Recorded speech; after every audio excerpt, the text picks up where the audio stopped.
কি করে তোকে বলবো তুই কে আমার। বর্তমানে টলিউড ইন্ডাস্ট্রিতে রাজত্ব করছেন সুপারস্টার থেকে মেগাস্টার হওয়া অভিনেতা দেব।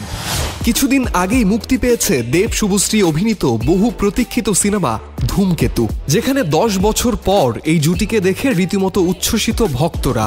প্রেম ভাঙার পর দেব শুভশ্রীকে একসঙ্গে যে দেখা যাবে সে আশা ছেড়ে দিয়েছিলেন সবাই।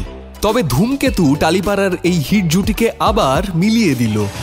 আর এসবের মধ্যেই ভাইরাল হলো দেবের একটি নাচের ভিডিও ক্লিপ, যে ক্লিপে দেখা যায় দেব রোমান্টিক ডান্স করছেন বলিউডের বেবিডল খ্যাত নায়িকা সানি লিওনের সাথে।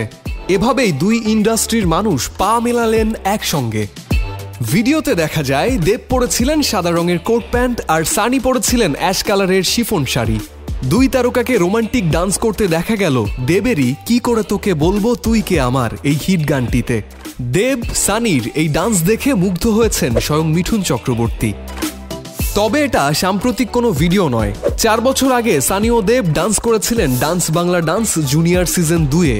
সেটাই নতুন করে আবারও সোশ্যাল মিডিয়ায় আলোচনার সৃষ্টি করেছে। কখনো সিনেমাতে দেব শুভশ্রী জুটি, আবার কখনো রোমান্টিক ডান্সে দেব সানি জুটি। যাই হোক, সোশ্যাল মিডিয়ায় এখন মূল আলোচনায় দেব।